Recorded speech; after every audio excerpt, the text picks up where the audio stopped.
This video was brought to you by Squarespace.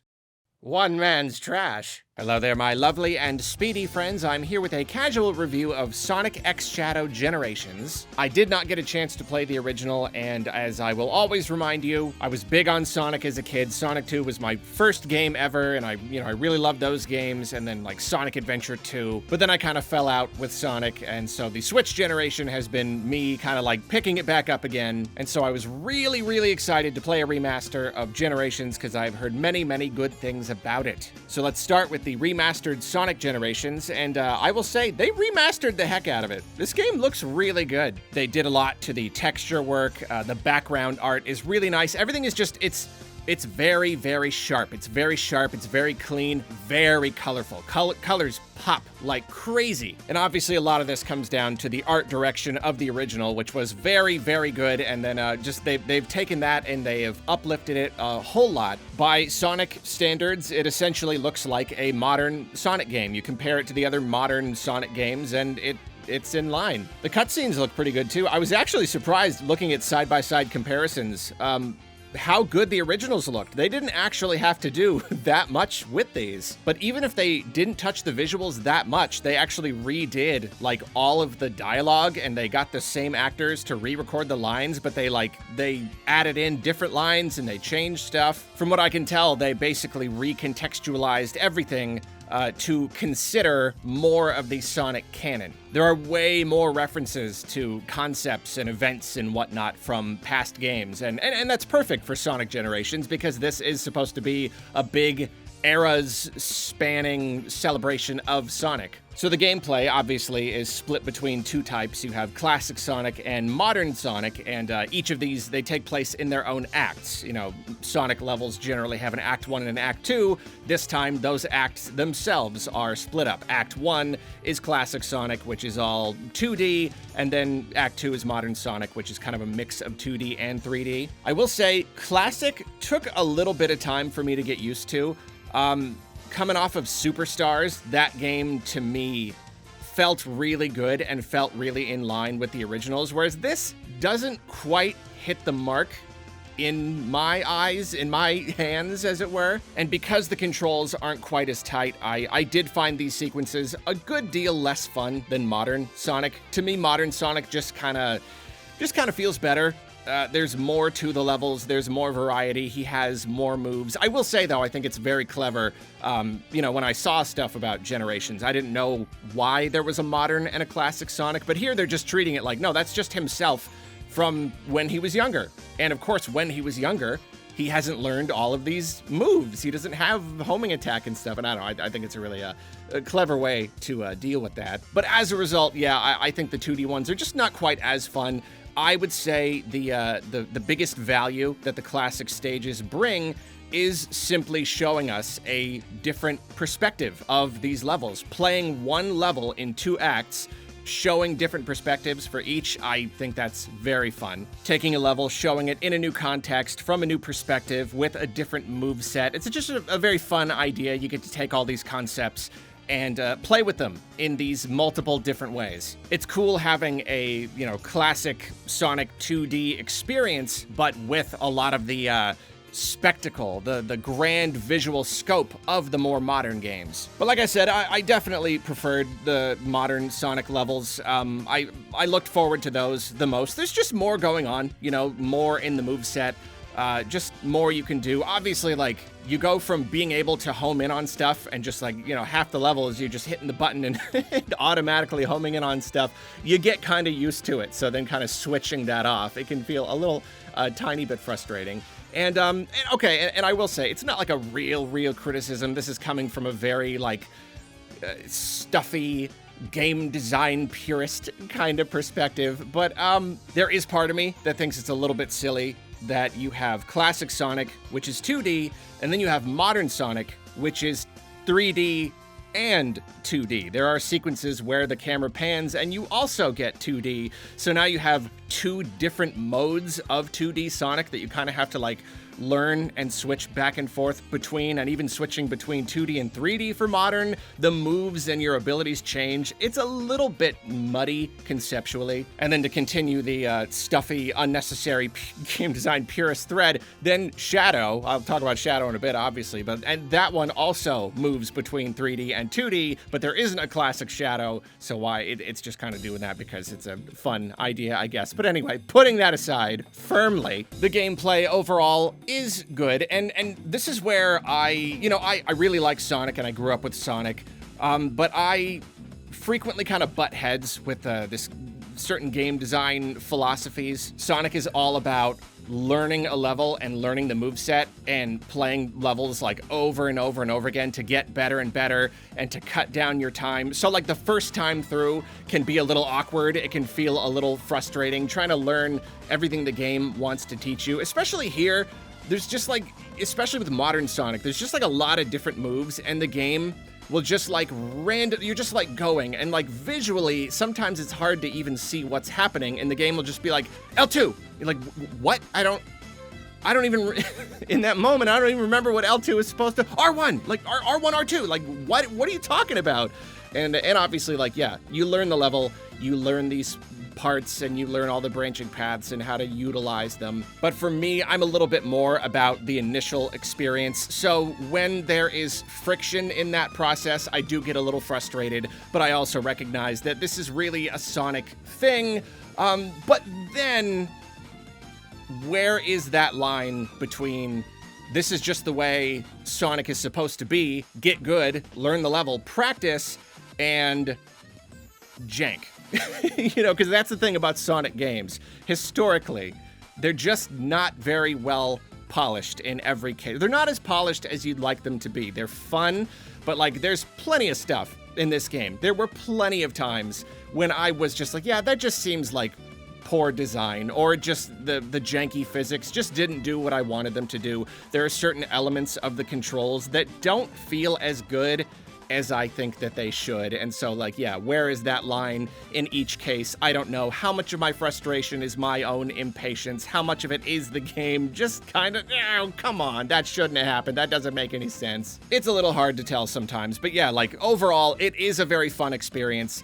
But there was also a good amount of frustration. Hold on. Just give me a second. Just give me a second to remind you that this video was brought to you by Squarespace. If you need a website, Squarespace is where it's at. Using the all-in-one intuitive builder, I was able to whip up my site, Arlo Recommends, in no time flat. I can easily format each page, embed pictures and social posts and videos. I could host a whole library of video content on my site if I wanted to, all without a single line of code. I love Squarespace's time-saving features, like scheduling posts and having them automatically pushed to social media.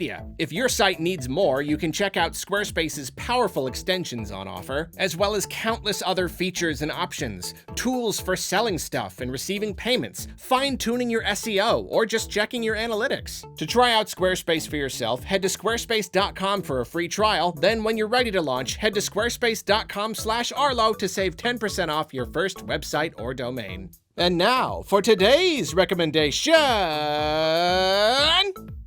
Trader Joe's ketchup. I'm not even the biggest fan of ketchup. I've never had like a preferred brand, but recently I tried the TJ's stuff for the first time, and hot dog, that's some good ketchup. I guess I got a brand now. Thanks again to Squarespace. Now hold on. Just stop. Hold on. Back to the video. A really big gripe is that this game really demands a little bit too much in terms of just like regular old plain platforming, like literally just jumping on platforms. They so frequently place these platforms where you have to jump perfectly, essentially. And it's not like a big problem. It's not a huge thing. It slows down the gameplay too much. I think modern platformers have realized you gotta sand off those little edges. You gotta work with the player. You don't need to demand perfection out of them at every turn. And so there's so many times when there's just a platform and it's going up and down, and I'm like casually trying to jump up. but I'm not recognizing. No, you have to stand there and you have to get your momentum and you have to jump exactly perfectly to get, or else you miss it. And I'll just do it like 6 times because I'm not expecting it to take perfection. And then this really might just be a get good kind of thing, but I wasn't a huge fan of most of the bosses. I think a couple of them were okay. No spoilers, but the final boss, I might have been missing something. I did not like that boss. I think it was really epic and cool, and it could have made for a great finale, but the whole thing was completely undermined by just the jank.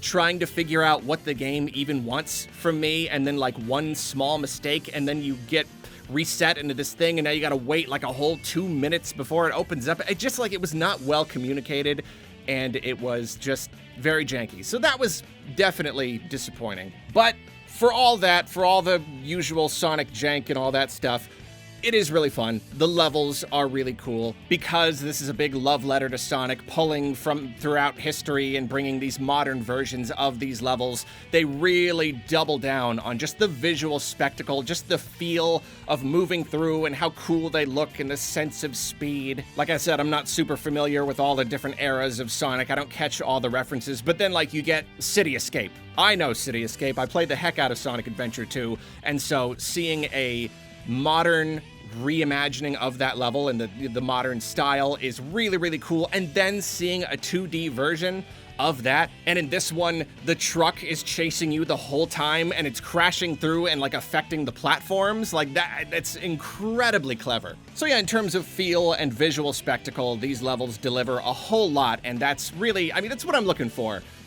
mostly in Sonic. It's just the feeling of speed, the fun of flying through a level, seeing all the visuals, and the game very much succeeds in that department. The game is not very long. If anything, you just wish it was longer because the idea is so cool. It's just so cool to see these old levels and reimagined and all that stuff. Yeah, there's really not a whole lot, but the game does do a lot with what it has. Loads and loads of challenges spread throughout all of these levels. There's even like a whole like equipable skill thing you can like buy and unlock and equip skills that augment your experience. I always love that kind of thing. And then of course loads and loads and loads of collectibles. So like if you're into it, if you're dialed in, like yeah, it doesn't take too long to roll the credits, but like if you're into it, there's a lot to sink your teeth into. So now let's talk about Shadow Generations, and I was really excited to talk about this because kind of goes along with what I was saying about the rough edges and the kind of the jank of Sonic Generations. I think that Shadow Generations is very much aware of all of that because Shadow Generations is like just the best stuff about Sonic Generations, like conceptually, design-wise. It just takes all of the best ideas, it takes all of the fun, and concentrates that into a new thing. This does make it a little bit more simplistic. I would say the gameplay is a lot more straightforward. It doesn't play with quite as many individual level design elements you do. It's kind of like, it's Sonic Frontiers. Essentially, they took the design philosophy of Sonic Frontiers where, okay, the player has this move set and you teach them when and how to use these moves in what scenario, in what context, and then you provide them with a series of obstacles and they know how to react each time. They know what button to press each time, and you chain all of this together and it forms a very just kind of fluid and pleasant gameplay where you're kind of in a flow and you're just going, and that means that there are less opportunities to mess up, so it's less challenging and again a little bit more straightforward, but it's also smoother, more consistently enjoyable. There's less of that friction. You don't have the same problem of platforms that are just a little tiny bit too high. You don't get that here. The whole thing is smoothed out. But that's not to say that it is too simple, because there are still loads of very clever ideas here, and particularly in the different ways that it uses these levels and the challenges, the challenges for each of these levels. There's some very clever ideas here.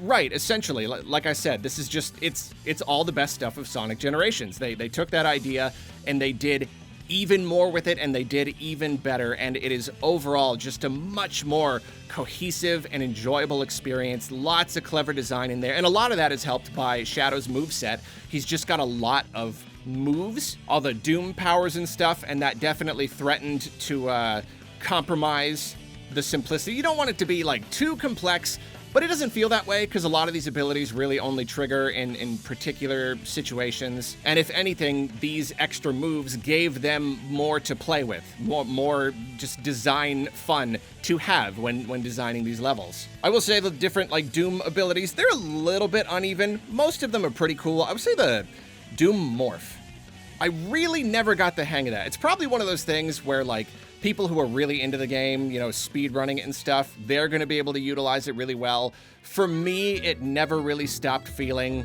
just kind of awkward, just kind of like hard to deal with. It was not necessarily intuitive, just the way that it works and controls. The logic is very slightly weird. Yeah, I never quite got it, but for the most part, though, yeah, the gameplay is all really, really good. Still plenty of jank. I mean, that's still there. That also carries over from Sonic Generations. It's not to say that this is a perfectly polished experience. It's still a Sonic thing, so there are still elements where it's like, I wish that controlled a little bit better. I feel like I shouldn't have lost there, that kind of thing. But, you know, you learn to live with it. And, of course, we have to talk about the visual spectacle. This is basically a modern version of Sonic Generations, just with Shadow and a lot of his history. And it is clear that this is a game produced in the modern era. There's not even, like, that huge of a stretch of time between the two titles, but, like, that stretch of time is very obvious here. The visuals are so good. Just the overall visual design is amazing. The spectacle, it's probably 3 times cooler even than Sonic Generations, which was already really cool. These levels are super amazing visually, and the sense of speed and all of just like the particular scripted events that happen within each stage, all the animations, the ways that you're zipping around, it's just absolutely... It's exhilarating, it's thrilling, it just feels really, really cool. And there's, you know, other smaller elements, you know, like Sonic homes in on enemies, but like Shadow like teleports to them. So even just like the UI and the effects, everything just looks super slick. And Shadow Generations has a hub world, like a really surprisingly large hub world. And it kind of like, it's a little, Bowser's Fury, where the more you progress through the story, it unlocks more and more parts of this world. And within this world, there are loads of collectibles to find. This treasure chest all over the place, and, you know, figuring out how to get to a level is kind of a thing. And I love a hub world, so I just think this is a great plus. It feels really nice to just have an open air, free roam 3D environment. They said they were inspired by the open nature of Sonic Frontiers, and that's very clear. Like, there's a lot of Sonic Frontiers DNA in the Shadow Generations experience, particularly in this hub world. I will say, unfortunately, all of the extra visual flair, all of the modern conventions at play here, it does come with a price. Shadow Generations runs at a considerably lower frame rate. It's consistent. I didn't really get a lot of drops. It's just that it doesn't run as smoothly as Sonic Generations, and that might not have been as much of a problem if I played Shadow Generations first, or if I played it only, but starting with Sonic Generations and then going into Shadow, it takes a little getting used to. It really does feel very choppy, and you're looking at it and you're like, I'm glad it looks as cool as it does, but it really is unfortunate. I mean, I'm playing it on a PS5 here. I'm not playing it on Switch. So it's disappointing that they weren't able to achieve a nice 60 FPS. Overall, though, Shadow Generations it's really great. I already enjoyed Sonic Generations, and then going into Shadow and seeing this is just more but better, and also Shadow themed and digging into his whole history, and it just, you know, naturally comes with a very different feel, very dark, very edgy, very painful, and all that stuff. But it's all cool. It actually ties in with Sonic Generations, so it really is like a parallel storyline. I think that's a really cool idea. I'd say the campaign stumbles a little bit at the end. At the end, when I was like kind of expecting to fight the last boss, and then it throws more like just kind of regular levels at you, and they're like way way too long and really frustrating, and like really just so many sequences that I struggled with in that real like feels unfair, janky kind of way where I'm struggling to even put together what the game is asking of me. So that's a little bit of a mark against the game right at the end. It frustrated the heck out of me. But overall, very good, and when added to the complete package of the whole Sonic Generations thing, it really is a good amount of content. You know, Shadow Generations is also very short. It's actually kind of uncanny. It took me like almost exactly 4.5 hours each campaign. It was 4.5 on both to reach the end, to reach the credits, and that's, you know, I did not even do that much side stuff. Again, sure, it's a little bit short if it's a 9-hour game, but there's so much extra content, and if you're into that, you've got lots and lots and lots of stuff to do. And if you don't buy the digital deluxe edition, it's only $50, so like they're giving it to you for a bargain. So those are my thoughts on Sonic X Shadow Generations. Thank you so much for being here and watching this video and listening to me talk about it. I think you are wonderful. I think the world of you, and I wish you well.